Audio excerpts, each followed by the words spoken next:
Magandang araw sa inyo.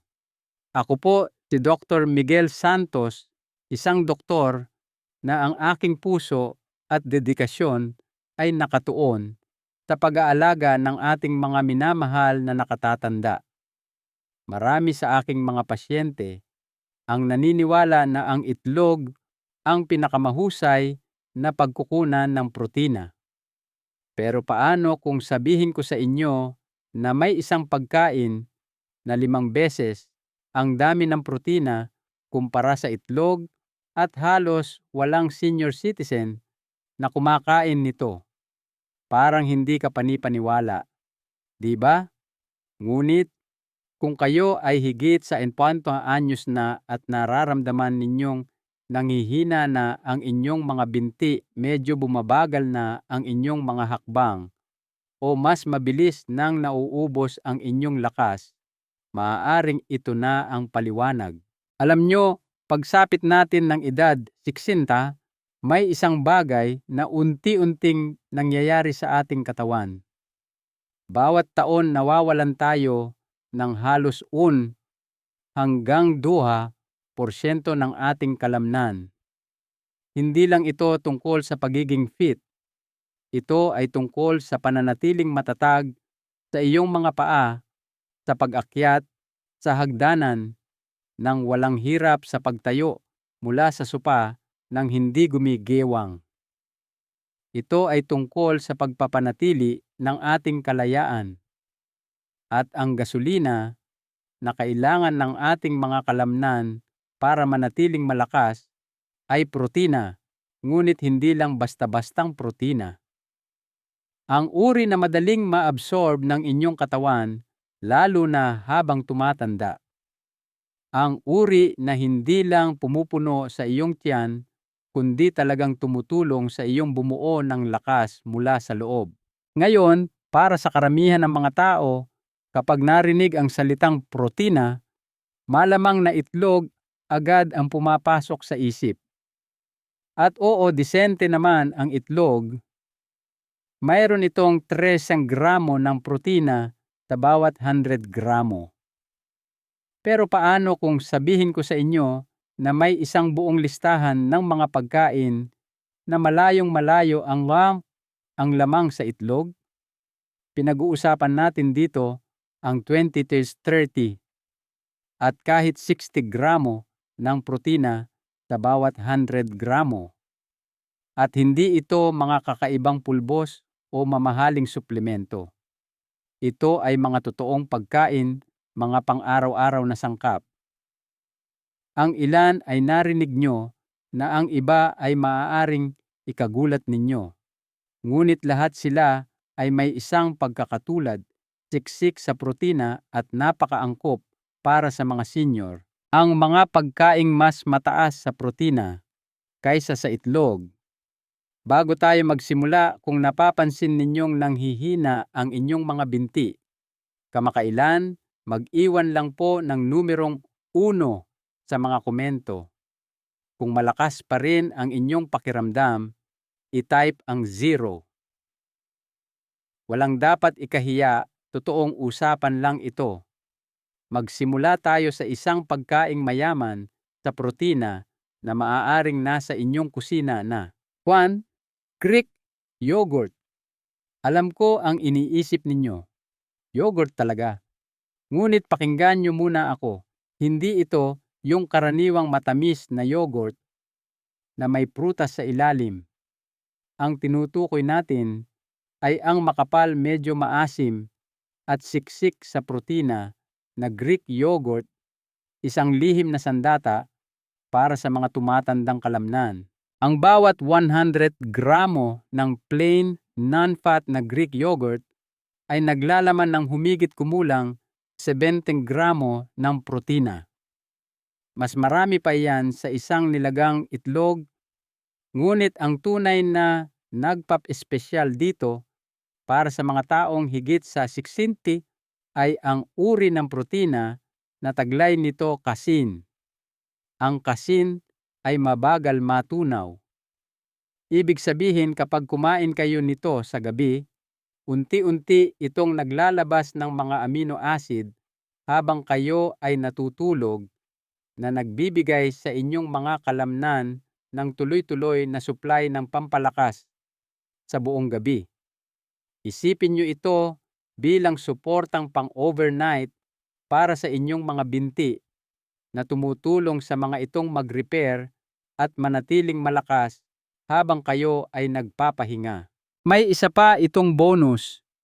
Ang Greek yogurt ay malambot, madaling kainin, at madalas ay mas magaan sa tiyan kaysa sa mabibigat na karne o maanghang na pagkain.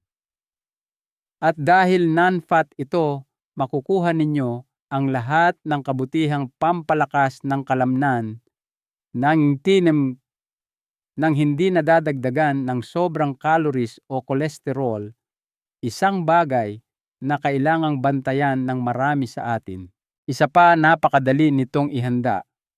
Magdagdag ng 1 kutsara ng nut butter, ilang piraso ng berries o isang kurot lang ng cinnamon, at mayroon na kayong merienda na parang dessert ang lasa pero nagsisilbing powerhouse na nag-aayos ng kalamnan. Kaya kung ang gabi ninyo ay karaniwang nagtatapos sa cookies o chips, subukang palitan ito ng isang mangkok ng Greek yogurt. Ang inyong mga binti at lakas ay tiyak na magpapasalamat sa inyo kinaumagahan. 2. Edamame sunod, pag-usapan natin ang isang maliit na berdeng buto na hindi lang masarap kundi isang source ng protina na mabuti para sa puso at buto. Ang mga maliliit na berdeng soybean na ito ay maaaring mukhang simpleng merienda, ngunit sa totoo lang, isa sila sa pinakamahusay na plant-based na mapagkukunan ng protina at isang tunay na regalo para sa sinumang higit sa 60. Sa 100 gramo lang ng nilagang edamame, makakakuha ka ng humigit kumulang 10 gramo ng protina.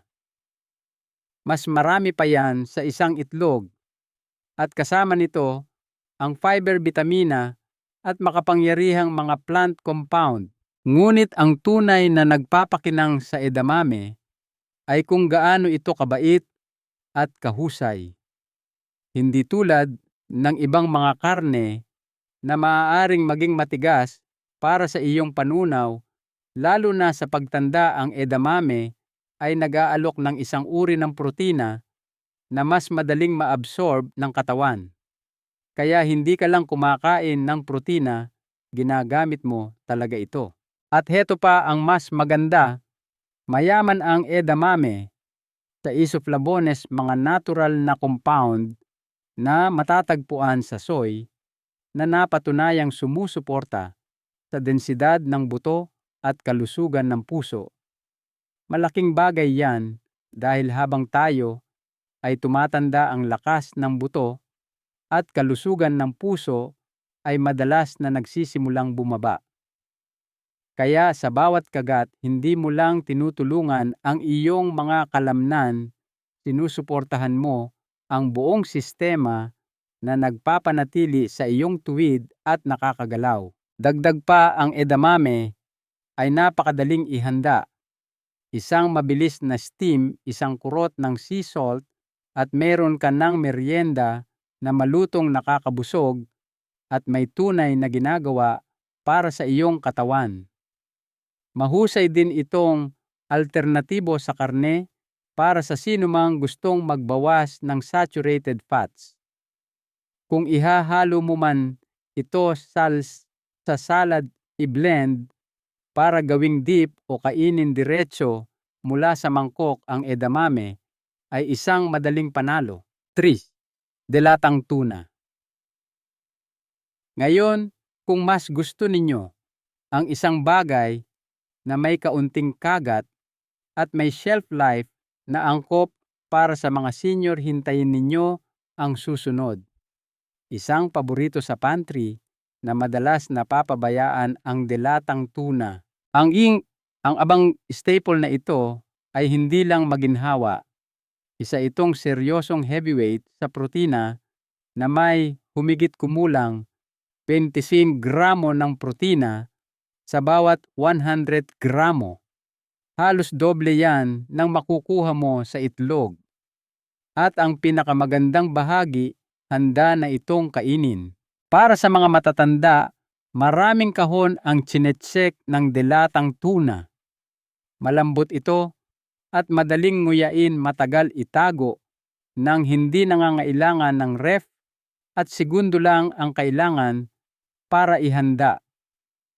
Ngunit higit sa kaginhawahan, naghahatid ito ng isang bagay na tunay na mahalaga, dekalidad at kumpletong protina, mayaman sa mahahalagang amino acid na kailangan ng iyong mga kalamnan upang manatiling malakas at matatag.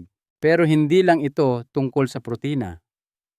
Ang dilatang tuna ay puno rin ng omega-3 fatty acids, ang uri na tumutulong labanan ang pamamaga at sumusuporta sa kalusugan ng kasukasuan.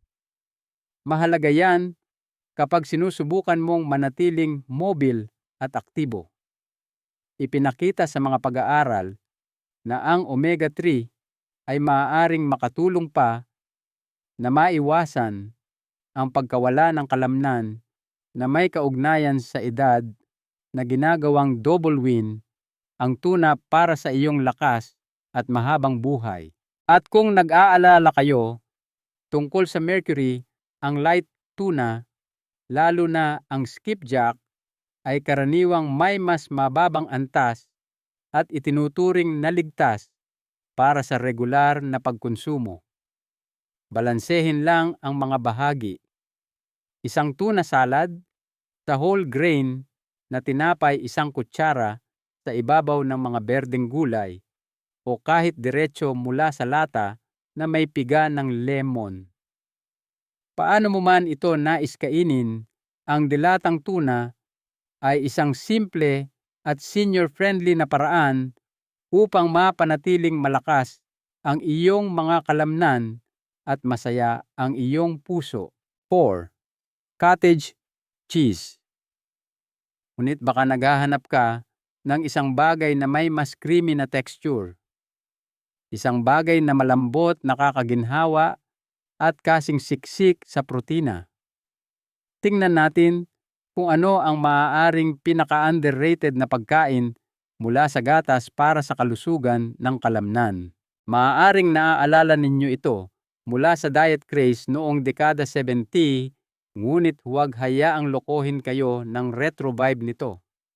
Ang cottage cheese ay gumagawa ng isang seryosong pagbabalik, lalo na para sa mga higit sa 60 na gustong panatilihing malakas ang kanilang mga kalamnan nang walang abala ng mga komplikadong pagkain.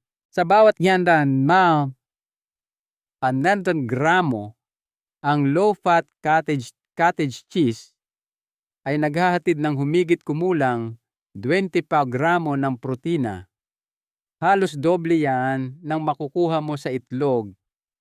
At tulad ng Greek yogurt, mayaman ito sa casein protein na dahan-dahang natutunaw at patuloy na nagpapalusog sa iyong mga kalamnan matagal pagkatapos mong kumain. Ngunit heto ang nagpapatingkad sa cottage cheese, napakadali nitong kainin. Para sa mga senior na may kahirapan sa pagnguya o nabawasan ang gana kumain, ang malambot na texture na ito ay maaaring maging isang tunay na biyaya. Walang pagluluto, walang mabibigat na pampalasa, isang magaan at nakakabusog na kutsara lang ng protina. At maraming gamit din ito. Ipahid sa whole grain na tinapay, ihalo sa prutas o budburan ng kaunting paminta para sa isang malinamnam na merienda. Paano mo man ito ihain, nakakabusog ito ng hindi mabigat at tumutulong sa iyo na maabot ang iyong pang-araw-araw na pangangailangan sa protina ng madali. Ang cottage cheese kay si Thomasin Quatis Kachi ay mayaman din sa calcium at phosphorus, dalawang sustansya na pasasalamatan ng iyong mga buto.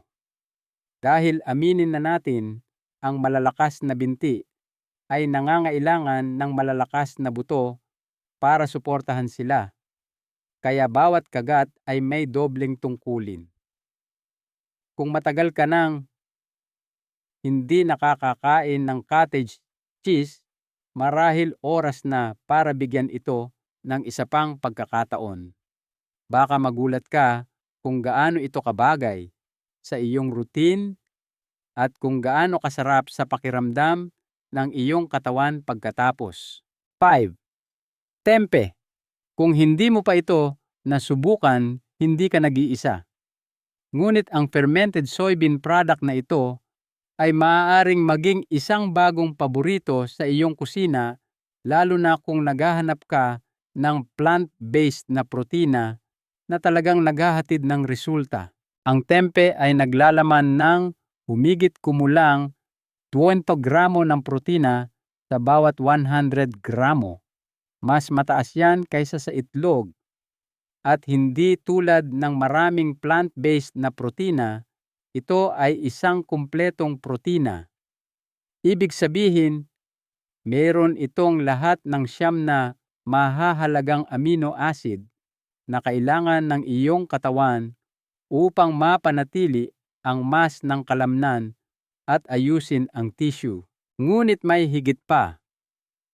Dahil ang tempe ay fermented binuro puno ito ng natural na probiotics.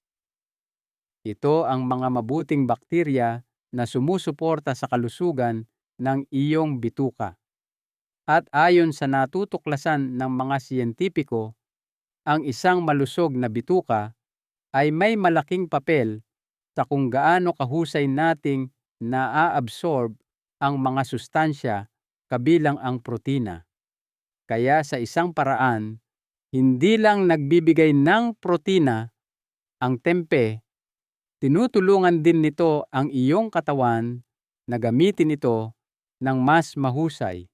Ang matigas at malaman nitong texture ay ginagawa rin itong perpekto para sa pag-ihaw, paggisa o paghiwa sa mga sandwich. Magdagdag ng kaunting toyo o bawang at meron ka ng malinamnam at nakakabusog na pagkain na nagpapalakas sa iyong mga kalamnan ng walang bigat ng pulang karne. Kung nag-aalala ka sa sodium o mga kakaibang sangkap, magandang balita.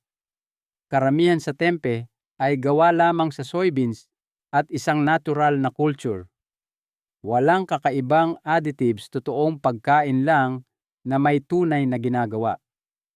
Kung naghahanap ka ng isang meatless option na talagang nagiiwan sa iyong pakiramdam na busog at masigla, sulit subukan ang tempe. Dibdib ng pabo, turkey breast. Ngayon, lumipat tayo sa isang bagay na payat, tradisyonal at mayaman sa mahahalagang amino acid. Ang uri ng protina na pinagkakatiwalaan sa loob ng mga dekada upang bumuo ng lakas. Payat, mababa sa taba at hindi kapani-paniwalang mayaman sa protina, ang dibdib ng pabo ay isa sa pinakamahusay na pagkaing pampalakas ng kalamnan na maaari mong ilagay sa iyong plato. Sa bawat handa, tanbay na 1 gramo, makakahanap ka ng humigit kumulang na gramo ng dekalidad na protina. Mahigit doble yan sa inaalok ng mga itlog at may kasama itong kaunting taba at kolesterol, isang bagay na binabantayan ng maraming senior. Ang nagpapahalaga sa pabo para sa mga matatanda ay ang amino acid profile nito. Siksik ito sa mahahalagang amino acid tulad ng leucine na ipinakita sa pananaliksik na may mahalagang papel sa muscle protein synthesis, ang proseso na ginagamit ng iyong katawan para mag-repair at magpalaki ng kalamnan. Habang tayo ay tumatanda, hindi na gaanong mabilis tumugon ang ating katawan sa protina. Kaya ang pagkakaroon ng source ng protina na mayaman sa leucine ay maaaring gumawa ng malaking pagkakaiba. Ang dibdib ng pabo ay magaan din sa panunaw at madaling isama sa mga pagkain. Kung lulutuin mo man ito ng sariwa o bibilhin na luto at hiwa, na ito ay isang payat at malinis na mapagkukunan ng lakas. Idagdag ito sa isang sandwich, ihalo sa salad, o kainin kasama ng steamed na gulay. Paano mo man ito ihain, naghahatid ito ng resulta. At hindi tulad ng mga pulang karne na maaaring maging mabigat o mataas sa saturated fat, binibigyan ka ng pabo ng mga benepisyo ng walang mga panganib. Ito ay isang matalino at heart-friendly na pagpipilian para sa sinumang naghahanap na protektahan ang kanilang lakas at pangkalahatang kalusugan. 7. Hemp seeds. Isang mabilis na paghinto sa isang bagay na maliit, may lasang mani at nakakagulat na makapangyarihan ang hemp seeds. Ang mga maliliit na buto na ito ay maaaring hindi mukhang marami, ngunit huwag maliitin ang kanilang laki. 3 kutsara lamang ng hemp seeds, mga 30 gramo, ay nagbibigay sa iyo ng halos 10 gramo ng kumpletong plant-based na protina. Ibig sabihin sa 100 gramo, tinitingnan mo ang humigit kumulang 33 gramo ng protina. Mahigit doble yan sa inaalok ng mga itlog at dumating ito sa isa sa mga pinakanatural at madaling gamitin na anyo. Ang nagpap-espesyal sa hemp seeds ay ang perpektong balanse nito ng omega-3 at omega-6 fatty acids na sumusuporta sa kalusugan ng kasukasuan, nagbabawas ng pamamaga, at tumutulong pa sa pag-andar ng utak. Lahat ay mahalaga para manatiling matalas at mobile habang tayo ay tumatanda. At dahil malambot sila at banayad ang lasa, humahalo sila sa halos kahit ano, smoothies, oatmeal, yogurt, salad at kahit na mga lutong bahay na protein bar. Nagbibigay din sila ng magnesium, iron at zinc, mga mineral na tumutulong sa iyong mga kalamnan na mag-recover sa iyong puso na manatiling matatag at sa iyong lakas na maging pare-pareho.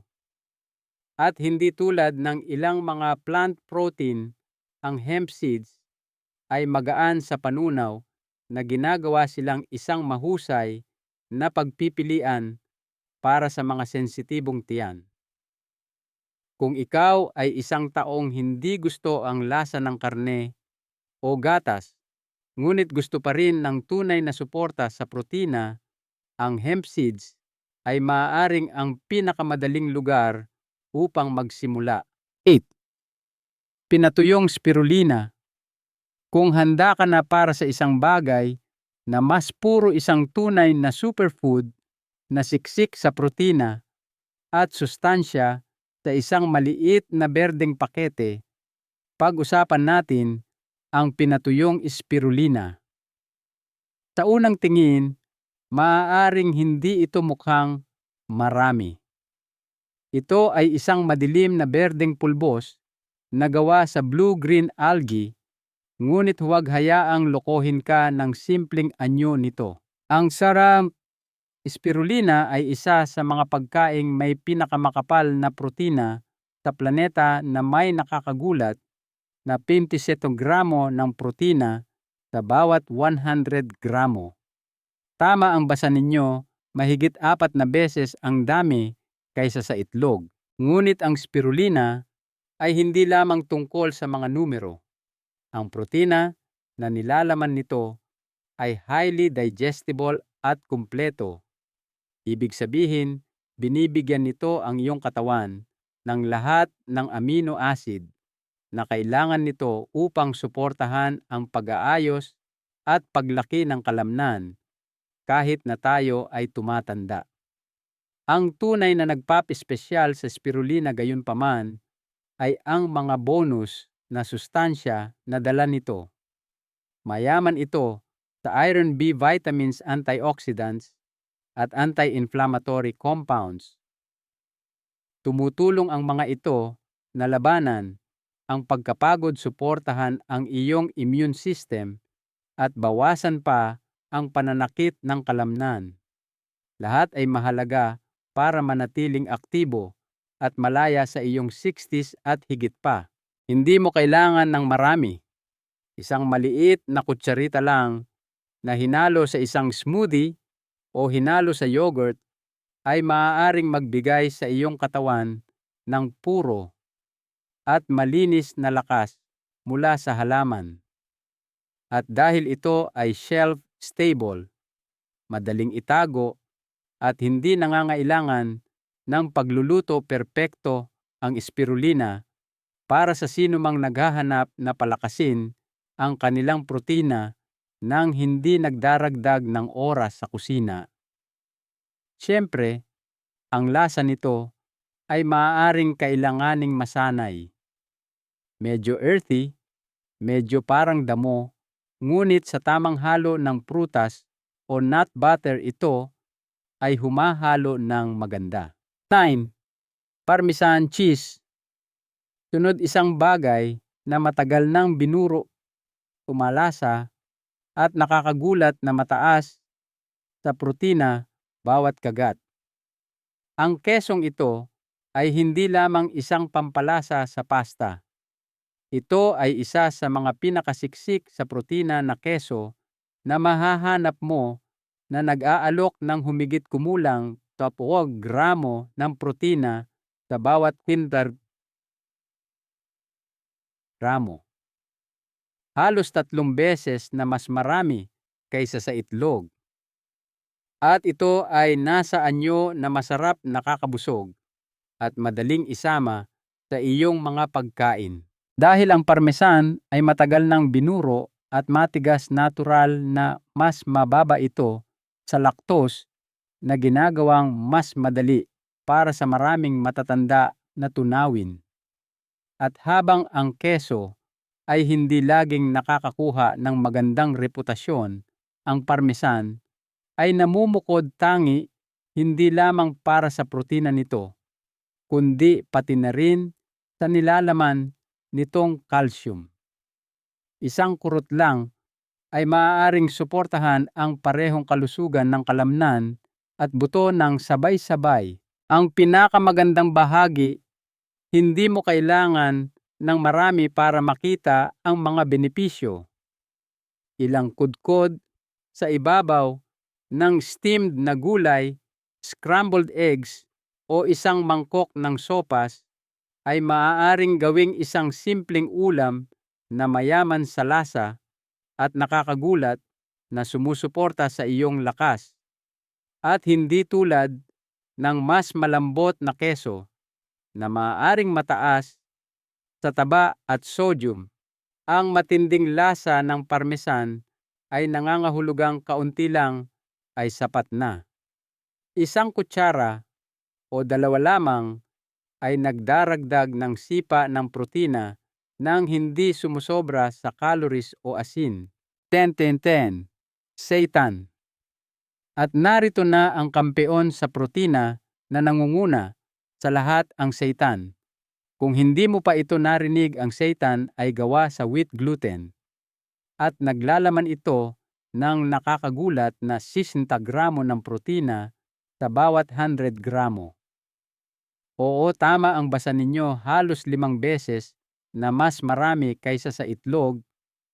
At sa kabila ng pagiging plant-based, mayroon itong chewy at parang karne na texture na ginagawa itong masarap at nakakabusog para sa mga matatanda na naghahanap na mapanatili ang lakas at kalamnan nang hindi sumusobra sa taba o kolesterol. Ang seitan ay isang game changer. Napakababa nito sa taba, walang kolesterol, at naghahatid ng halos purong protina sa bawat kagat.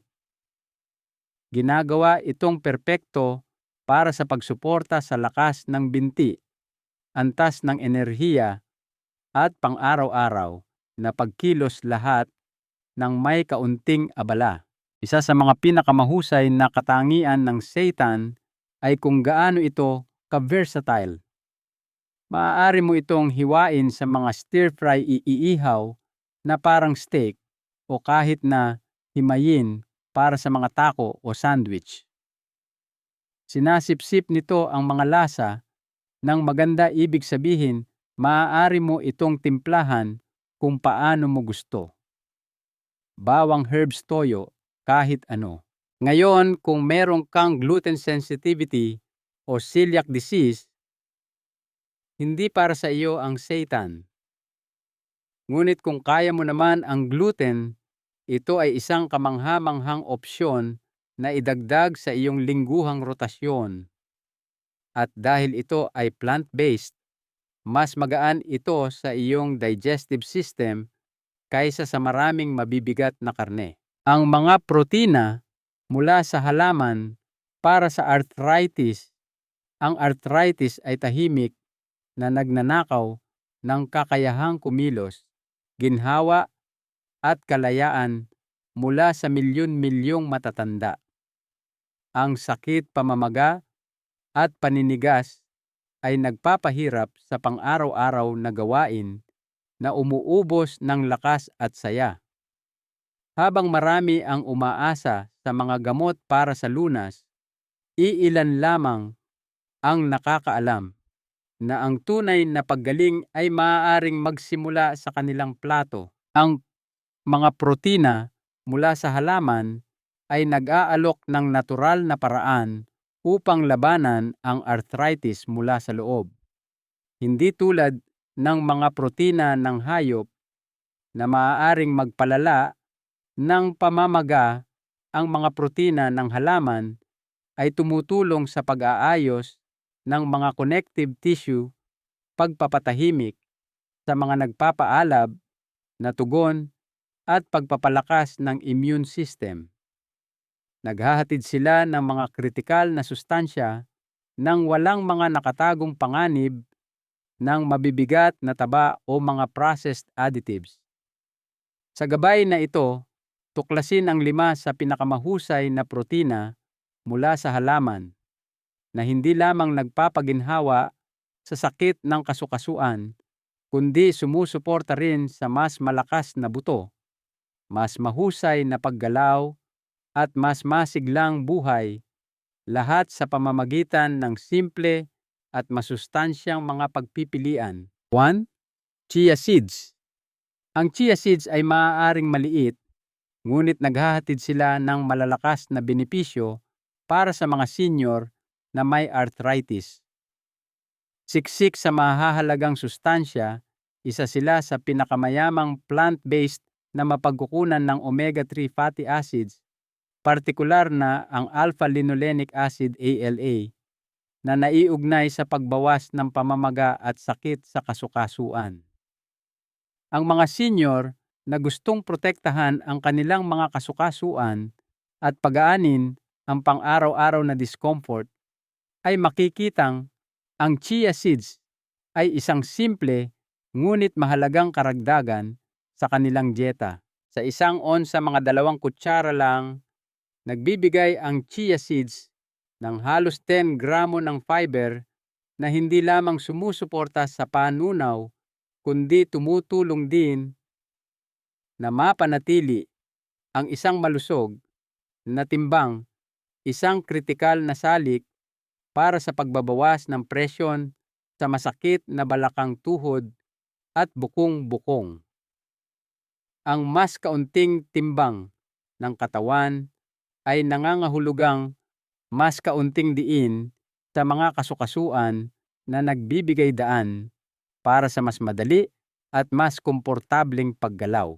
Bukod sa kanilang fiber at omega-3 content, ang chia seeds ay mayaman sa mga mineral na direktang sumusuporta sa kalusugan ng kasukasuan at buto.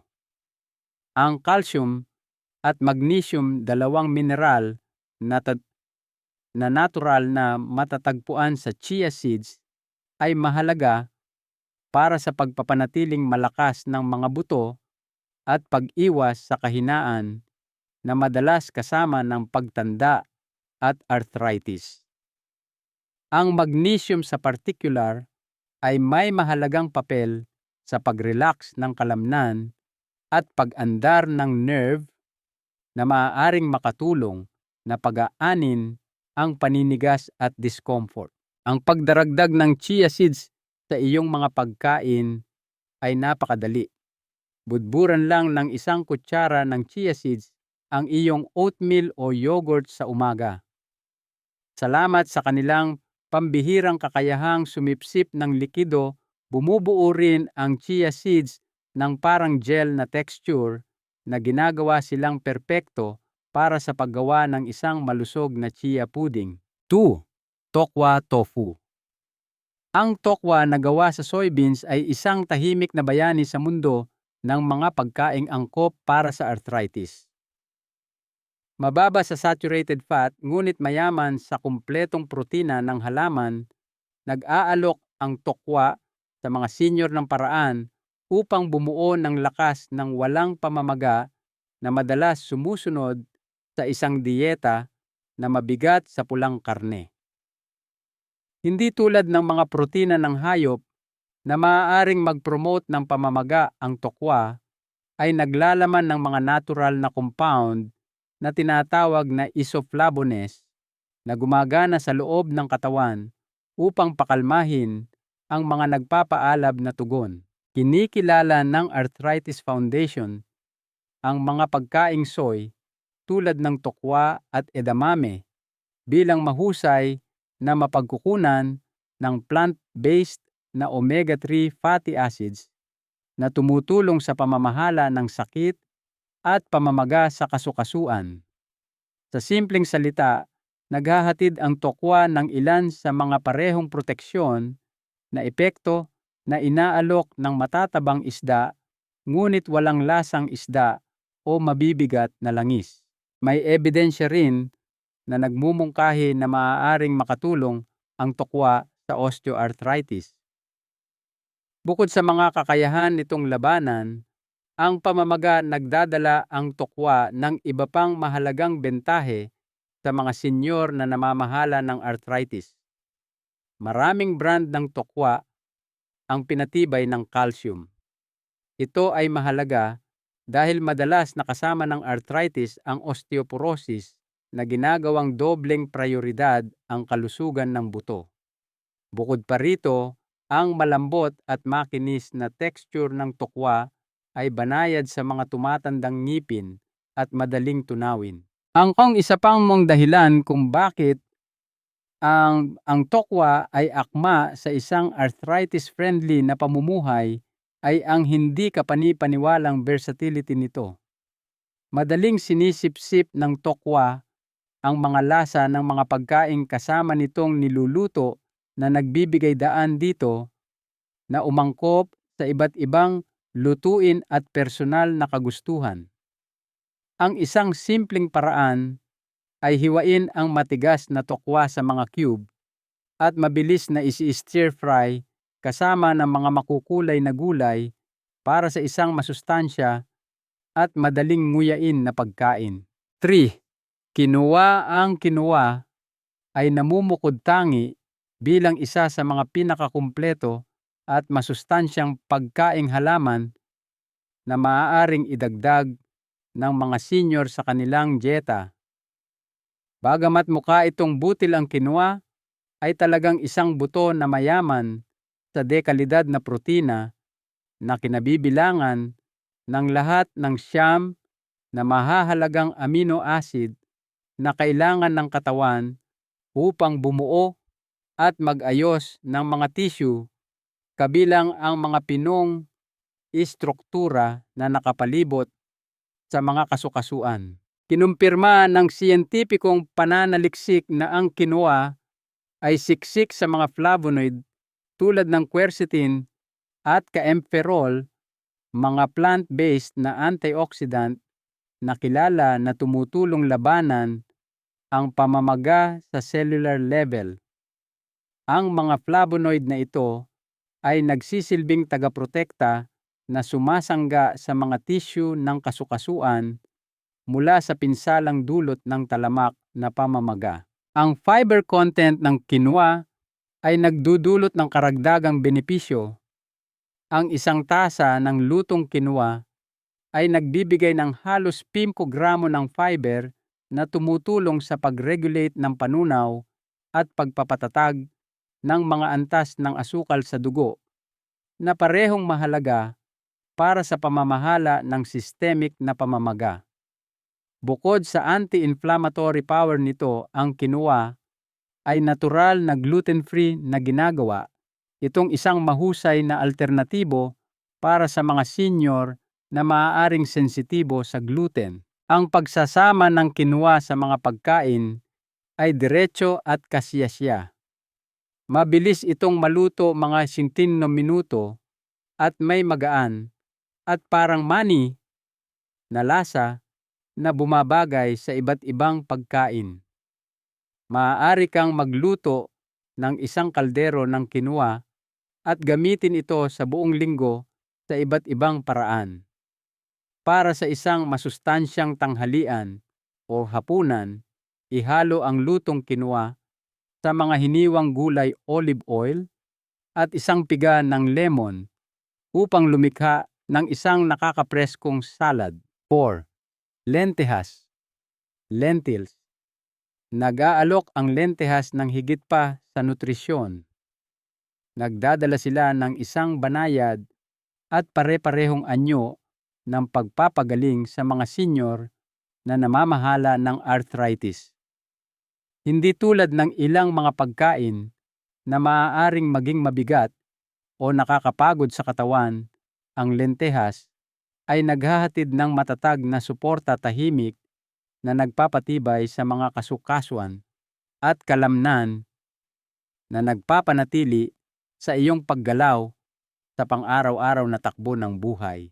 Ipinakita sa mga kamakailang pag-aaral na ang pagsasama ng lentehas sa dieta ay maaaring humantong sa makabuluhang pagpapabuti sa mga marker ng pamamaga.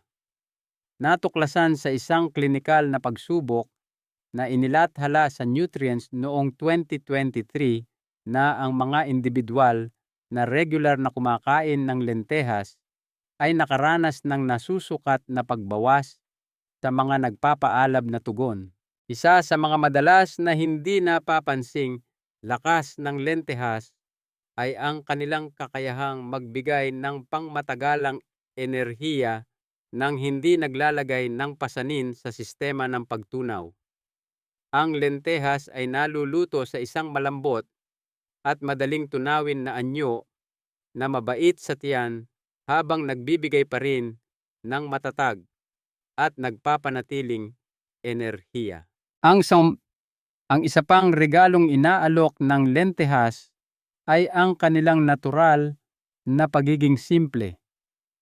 Nangangailangan sila ng kaunting paghahanda, abot kaya, at madaling umangkop sa maraming iba't ibang lasa at estilo ng pagluluto. Ang isang kaldero ng sopas ng lentehas na pinakuluan na may banayad na pampalasa at mga panapanahong gulay ay maaaring maghatid ng init at nutrisyon sa bawat kutsara nang hindi pinapagod ang iyong panunaw. 5. Garbanzos chickpeas. Itinatampok ng mga kamakailang pag-aaral ang potensyal ng garbanzos na pagaanin ang mga sintomas na nauugnay sa sakit sa kasukasuan. Sinuri ng isang kapansin-pansing pilot study mula 2020 ang mga epekto ng isang tradisyonal na sabaw ng garbanzos na kilala bilang nokadab sa mga individual na may osteoarthritis sa tuhod. Ang mga kalahok na uminom ng sabaw araw-araw ay nag-ulat ng nasusukat na pagpapabuti sa sakit at kadaliang kumilos sa loob ng ilang linggo. Bahagi ng dahilan kung bakit namumukod-tangi ang garbanzos ay ang kanilang papel sa pagpapanatili ng lakas ng katawan nang hindi lumilikha ng karagdagang diin. Ang protina mula sa halaman sa garbanzos ay sumusuporta sa tissue ng kalamnan na mahalaga para sa katatagan ng kasukasuan. Hindi tulad ng mabibigat na protina ng hayop na maaaring magpabigat sa panunaw o magudyok ng hindi ginustong pamamaga, nag-aalok ang garbanzos ng malinis at nagpapanatiling enerhiya na tumutulong na mapanatiling gumagalaw ang katawan ng may kaunting pagsisikap. Ang nagpapatingkad pa sa garbanzos ay ang kanilang pambihirang kakayahang umangkop sa pang-araw-araw na pagkain. Ang kanilang malambot na texture kapag luto na ay ginagawa silang madaling kainin nang hindi nangangailangan ng masinsinang paghahanda o mabigat na pampalasa. Ang isang dakok ng garbanzos na hinalo sa isang simpleng nilagang gulay ay maaaring gawing isang ordinaryong pagkain na aktibong sumusuporta sa kalusugan ng kasukasuan. Labanan ang sarcopenia, ang tahimik na paghina. Hindi ka nawawalan ng lakas dahil sa edad. Nawawalan ka nito dahil sa tahimik na kaaway na ito ang sarcopenia. Dahan-dahan itong pumapasok. Isang araw, ang pag-akyat sa hagdan ay parang mas mahirap. Sa ibang araw, mapapansin mong nahihirapan ang iyong mga braso na buhatin ang mga pinamili o ang iyong apo. Maaari mo itong ipagkibit-balikat at isipin, tumantanda na lang talaga ako. Ngunit narito ang katotohanan, ang pagkawala ng kalamnan pagkatapos ng astalto ay hindi tiyak. Ito ay maiiwasan at kahit na maibabalik sa pamamagitan ng tamang pagkain sa iyong plato. Manok. Maaari mong isipin ito bilang isa lamang pagpipilian sa hapunan, ngunit pagdating sa pagprotekta sa iyong mga kalamnan, pagkatapos ng asamdaw ang manok, ay walang iba kundi isang powerhouse. Narito kung bakit. Ang isang 100 gramo na serving ng lutong dibdib ng manok ay nagbibigay sa iyo ng halos 27 gramo ng dekalidad at kumpletong protina. Mahigit doble iyon sa nakukuha mo mula sa parehong dami ng itlog. Ngunit hindi lang ito tungkol sa dami. Binibigyan ka rin ng manok ng dalawang karagdagang kasangkapan sa iyong toolkit para sa pagprotekta ng kalamnan, creatine at leucine. Ang creatine ay parang gasolina para sa iyong mga kalamnan. Tinutulungan nito ang iyong katawan na mas mabilis na makabawi pagkatapos ng pisikal na aktibidad. Ang leucine naman ay isang amino acid na nagsisilbing trigger ng kalamnan, kaya gaano karaming manok ang dapat mong kainin. Ang isang piraso na kasing laki ng palad, mga 100 hanggang 112 pentagramo bawat araw, ay isang magandang simula. Ngunit dito, nagiging mahalaga kung paano mo ito niluluto ay mahalaga. Iwasan ang matinding init tulad ng deep frying o pag-charring. Sa halip, pumili ng mga banayad na paraan ng pagluluto tulad ng steaming pagpapakulo, gaya ng sa tinola pagbe-bake o bahagyang paggisa sa olive oil. 2. Quinoa. Para sa mga matatanda, ang quinoa ay isa sa mga pinakakumpletong plant-based na mapagkukunan ng protina na mahahanap mo. Ang 100 gramo lamang ng lutong quinoa ay nagbibigay sa iyo ng mga 14 gramo ng protina. At narito ang espesyal na bahagi, naglalaman ito ng lahat ng 9 na mahahalagang amino acid. Ngunit ang mga benepisyo ay hindi nagtatapos sa protina. Ang quinoa ay puno ng mga mineral na kinakailangan ng iyong mga kalamnan, nerbiyos at puso. Mayaman ito sa magnesium, potassium, iron at phosphorus. Para makuha ang pinakamaraming benepisyo mula sa quinoa, ibabad ito ng hindi bababa sa 6 na oras bago lutuin. Ang isang tasa ng lutong quinoa sa isang araw ay isang magandang target. 3. Soya tokwa, gatas ng soya.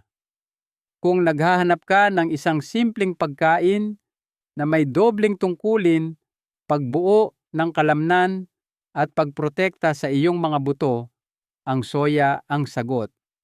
Ang soya ay isa sa iilang pagkaing halaman na nag-aalok ng kumpletong protina. Ang 100 gramo lamang ng lutong soybeans ay nagbibigay sa iyo ng mga 9 na gramo ng dekalidad na protina. Ngunit ang nagpapatingkad sa soya ay hindi lamang ang protina. Ito ay ang isoflavones. Ang mga ito ay natural na mga compound ng halaman na medyo kumikilos tulad ng estrogen sa katawan. Ito ay lalong mahalaga para sa mga kababaihang postmenopausal at mga matatandang lalaki dahil pagkatapos ng 16, bumababa ang ating natural na mga antas ng hormone na maaaring humantong sa pagnipis ng buto at pananakit ng kasukasuan. Gaano karaming soya ang dapat mong kainin? Humigit kumulang 250 hanggang 300 gramo ng lutong soybeans o gatas ng soya o 150 gramo ng tokwa tempe o iba pang fermented na produktong soya bawat araw. Poda, lentehas, lentils. Ang maliliit at abang legumbre na ito ay isang tunay na regalo para sa mga matatanda. Ang 100 gramo lamang ng lutong lentehas ay nagbibigay sa iyo ng mga 9 na gramo ng plant-based na protina. Ngunit ang mga benepisyo ay higit pa sa protina.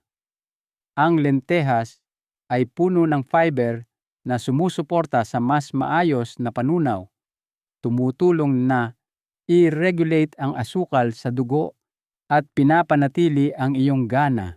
Ang lentehas ay mayaman din sa mahahalagang mineral iron, folate, magnesium at potassium. Ang kombinasyong ito ng sustansya ay ginagawang isang tahimik na powerhouse ang lentehas. Maghangad ng 150-200 gramo ng lutong lentehas sa isang araw. Iyon ay halos kalahati hanggang isang tasa. 5. Cottage cheese. Kung naghahanap ka ng isang bagay na malambot, magaan sa tiyan, ngunit siksik sa nutrisyon, ang cottage cheese ay maaaring ang iyong lihim na sandata. Ang 100 gramo lamang ng cottage cheese ay nagbibigay sa iyo ng mga 11 gramo ng protina. At ang uri ng protina na inaalok nito, casein, ay ang nagpapatingkad dito. Ang casein ay mabagal matunaw na nagbibigay sa iyong katawan ng isang matatag na supply ng amino acid sa loob ng maraming oras. Ibig sabihin, patuloy itong gumagana matagal pagkatapos mong kumain na tumutulong sa iyong mag-rebuild ng kalamnan habang nagpapahinga ka at kahit habang natutulog ka. Isang mahalagang aral sa buhay mula kay Dr. Santos.